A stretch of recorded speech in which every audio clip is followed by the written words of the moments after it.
반갑습니다. 송주준입니다. 제가 이제 일전에 이재명과 김혜경 이런 부부를 보면서 부창부수다 이런 말씀을 드린 적이 있죠. 이 부창부수라고 하는 게 남편이 앞에 가가지고 뭐 북을 치면은 여자가 뭐 뒤에서 노래를 부른다 뭐 이런 뜻입니다. 한마디로 얘기해서 끼리끼리 논다라는 거죠. 문제는 이제 이재명 주변에 있는 사람들, 그 김혜경뿐만 아니라 많은 사람들이 전부 다 어떻게 된 것인지 끼리끼리 놀고 있다는 건데요. 관련된 논란까지도 비슷하고 그 논란에 대처하는 방식까지도 비슷하고 뻔뻔스러움과 위선까지도 비슷합니다. 참 정말 대한민국에서 민주당 배치 달고 국회의원 하려면은 저 정도의 쓰레기력만큼은 갖추고 있어야 되는 것 같아요. 뭐 우리가 이제 뭐 장관이 될 사람을 갖다가 이제 뭐 쓰레기 같다 이렇게 표현하는 게 좀 과할 수 있겠습니다만 뭐가 과하겠습니까? 강선우라고 하는 사람이 이 보좌진한테 했던 모습들 그것이 쓰레기가 아니면 뭐겠습니까? 그리고 또 지금 이 순간에도 뻔뻔스럽게 우기고 있고 그리고 청문회장에서까지도 구라를 치고 있는 모습을 보면은 참 진짜 이 여자의 수준을 우리가 이재명답다라고 얘기할 수밖에 없는 거죠. 그게 곧 이제 뭐 정치적으로 쓰레기 같다라는 거 아니겠습니까? 오늘 제가 좀 영상을 통해서 말씀드리고자 하는 것은 이런 어떤 급박한 상황 속에서 어떻게 민주당이 위기를 극복하려고 하는가라는 것인데 결론부터 말씀을 드릴까요? 정말로 저급한 감성팔이식 쇼를 통해 가지고 극복하려고 한다라는 겁니다. 역겨운 진짜 모습인데 이 모습을 이제 원래 원조격으로 보여줬던 사람이 누구냐? 아까 말씀드렸죠. 끼리끼리 논다고. 그게 바로 지금 국무총리 김민석에 대해서도 마찬가지로 드러났었어요. 당시 이제 그 청문회에서 엄청 그때도 이제 뭐 가족과 관련된 논란이 있지 않았습니까? 지금은 다 묻혀버렸는데 최현일이라고 하는 민주당 쪽의 국회의원이 이 김민석에 대해서 다음과 같은 질의를 한 적이 있습니다. 들어보시죠. 후보자의 가족과 또 그 속에 있는 상처를 인정 없이 파헤치고 저는 이제 그 사람에 대해서를 좀 판단하려면 자, 그러니까 일단 최현일이 하는 얘기가 뭐겠습니까? 아니 왜 도대체 가족에 대해 가지고 이런 식으로 파헤치냐? 웃기는 짬뽕 아닙니까? 지들은 지지난 대선을 생각해 본다면 김건희 여사에 대해 가지고 입에 담을 수도 없는 그런 얘기들을 쏟아내고 그리고 또 온갖 가족 사돈의 팔촌 무슨 뭐 모든 사람까지 싹 다 털었던 게 지들의 모습인데 이제 와가지고 가족은 건드리는 게 아니래. 심지어 민주당 같은 경우는 사생활 보호라고 하는 법안까지도 지금 통과시키려고 하죠. 청문회 때 사생활과 관련된 거는 묻지 않겠다고. 지들은 안 그랬습니까? 사생활 파헤치는 전문가 아니었나요? 자, 그리고 최현일이가 했던 얘기가 자 이제 자기는 후보에 대해 가지고 집중을 좀 하자라는 거예요. 근데 그 후보에 대해서 집중하자라고 하면서 꺼내들었던 장면이 바로 이거였습니다. 이 사진 기억나시죠? 그렇죠? 김민석의 어머니 사진입니다. 자, 그럼 질문이 드는 거예요. 도대체 김민석의 엄마 사진이 왜 등장을 하는 것일까? 저거랑 지금 총리가 되겠다라는 사람의 인사 검증과 무슨 상관이 있냐? 최현일의 얘기 기억나십니까? 후보에 대한 여러 가지 비판과 편견이 있지만 그 어머님을 통해서 그 부모를 통해서 그 사람의 그 총리 후보의 됨됨임과 살아온 궤적을 알 수 있다고 저는 봅니다. 아니 이럴 거면 도대체 뭐하러 김민석이 국무총리를 하냐고요. 엄마 불러다가 지금 국무총리 시키면 되는 거 아니겠습니까? 살다가 저는 유치원 얘기는 처음 들어본 것 같아. 유치원에서도 뭐 학생회장이 있는지는 모르겠습니다만 뭐 유치원 이제 뭐 유치원 대표 뭐 이런 거 있을 수도 있겠죠, 그렇죠? 그런 거를 뽑는다라고 해도 저 정도 얘기까지는 안 나올 것 같습니다. 초등학생도 저런 얘기는 안 해요. 초등학생이 몇 학년만 되더라도 당당하게 내가 이 반을 이런 식으로 이끌어 가겠다. 내가 회장이 돼가지고 이렇게 이끌어 가겠다라고 얘기하지. 우리 엄마 이런 사람이야. 우리 아빠 이런 사람이야. 너 미쳤냐? 이런 소리나 듣지 않습니까? 하물며 대한민국의 국무총리가 되겠다라고 하는 사람을 앉혀놓고 대한민국의 국회의원이 지금 하고 있는 얘기가 뭐예요? 엄마가 살아온 삶을 보면은 김민석의 삶을 알 수가 있다. 그럼 엄마를 국회의원 시키면 되는 거 아니겠습니까? 국무총리를 시키고.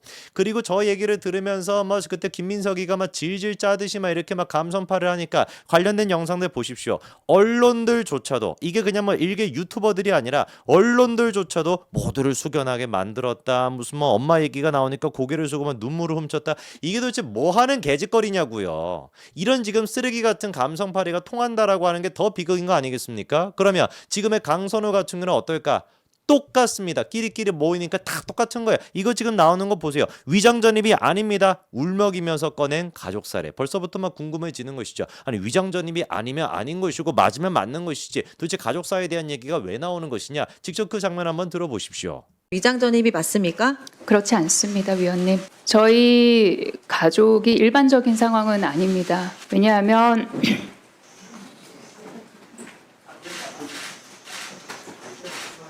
그러지 마세요.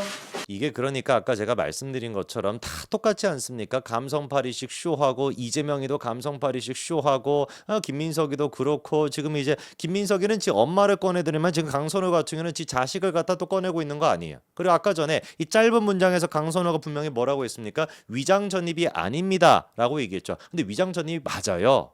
맞거든요. 사실상 위장전입이 맞는데 내가 위장전입을 하게 됐던 게 내 자식과 관련된 문제 때문이었다 이 취지입니다. 근데 그게 위장전입이 아닌가요? 그러면 내 아들의 문제가 있으면 자식의 문제가 있으면 위장전입인 게 위장전입이 아닌 게 되는 겁니까? 입만 벌리면 그러니까 뭐가 지금 습관화가 돼 있는 거예요. 무조건 상대방한테 거짓말로 답변하고 무조건 이 상황만을 모면하겠다는 게 디폴트 값으로 돼 있는 거 아닙니까? 직접 한번 이유를 들어보십시오. 뭐라고 하는지. 다른 사람들에 비해서 세상을 천천히 살아가는 아이가 있습니다. 광화문에서 곧바로 모두를 강서로 옮기는 것이 저희 아이에겐 굉장히 가혹한 일이었습니다. 친구들과 자주 만날 수 있고 본인이 익숙한 환경에서 조금씩 강서로 적응할 수 있도록 광화문 집을 그대로 유지하였습니다. 그래서 제가 얘기하는 게 그래 아들에 대해 가지고 자식에 대해 가지고 아픔이 있다 이해할 수가 있죠. 뭐 그 정도 우리가 뭐 배려할 수는 있습니다. 그런데 문제가 뭐라는 거예요. 강선우가 지금까지 보여줬던 모습, 민주당이 지금까지 국민의힘에 대해 가지고 대통령에 대해서 영부인에 대해서 공격했던 모습, 그거에 있어서 가족에 대한 배려라고 하는 게 눈꽃만큼이라도 있었나요?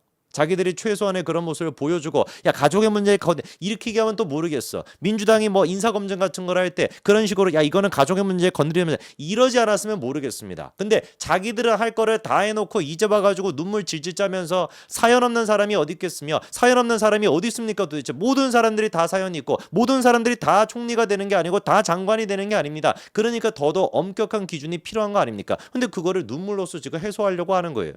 입만 열면 구라를 친다라고 하는 게 강선우한테 딱 맞는 얘기가 이번에 같은 경우도 보좌진 갑질 의혹에 대해 가지고 결국에 어떻게 했습니까? 부덕의 소치다 뭐 심심한 사과를 갖다가 했습니다. 근데 제가 보니까 그냥 심심한 것 같아 이 여자가. 왜 지금 이런 뭐 농담 따먹기 말을 갖다가 하냐면은 청문회장까지도 가가지고 거짓말을 갖다가 눈 하나 깜짝하지 않고 그냥 거짓말을 하더라고요. 예를 들어서 이번에 논란이 된 게 의혹 제보자 법적 조치를 안 했다라고 분명히 얘기했습니다. 내용 보십시오. 다시 한번 묻겠다. 2명의 보좌진에게 법적 조치 하실 겁니까? 한 적 없습니다. 의원님 과거형으로 얘기하죠. 그렇죠? 하겠다고 예고를 하셨거든요. 라고 했는데 하겠다고 예고한 적도 없대. 그런데 딱 보니까 분명히 지난 9일날 강선우 후보 측에서 공식적으로 입장을 내놨던 게 뭐였습니까? 퇴직한 보좌진이 허위사실을 유포하고 있다. 법적 조치를 진행 중이다. 지난 9일에 법적 조치를 진행 중이라고 한다면은 9월 지금 13일, 14일이 되면은 9일은 뭡니까? 과거 아닙니까? 그런데 한 적도 없대. 예고한 적도 없대. 입만 벌리면 그러니까 이게 뭐인 거예요? 구라를 치는 겁니다. 그러니까 평상시에 자기보다 직급이 낮다, 자기가 뭔가 부하처럼 생각하는 보좌진에 대해서는 어떤 모습을 보였겠냐고요.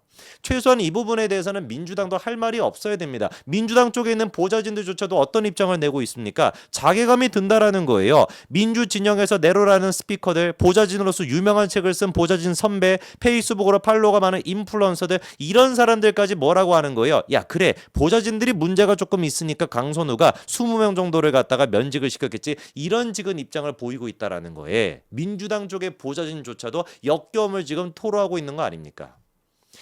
강선우에 대해 가지고 뭐 가족들의 문제를 막 건드린다. 자식이 뭐 아픈데 어떻게 자식 문제를 할 수 있냐. 이게 지금 개딸들의 논리인데 니들이 사람이냐? 제가 이렇게 여쭤보고 싶어요. 여쭤보는 게 아니지. 이렇게 한번 질문해보고 싶어요. 질문이라는 것도 사람한테 하는 거긴 한데 어쨌거나 이렇게 한번 뭐 얘기라도 좀 해보고 싶습니다. 강선우 본인 스스로도 마찬가지 아닙니까? 김건희 정권 불사르겠다. 이런 얘기 나오면서 전두환이 되살아났다. 윤 정권 끌어내리자. 불과 몇 달 전까지만 하더라도 저런 식으로 으르렁거렸던 여자가 강선우인데 이제 와가지고 눈물 질질 짜는 척하면서 우리 가족은 건드리지 마. 이게 지금 도대체 뭐 하는 짓입니까? 얼마나 위선적이고 얼마나 내로남불이냐고요. 이런데도 불구하고 지금의 이재명과 지금의 인사를 지지한다. 저는 그런 사람과 상종할 수가 없습니다. 참으로 진짜 부끄러운 여자입니다. 여기까지 말씀드리겠습니다. 감사합니다.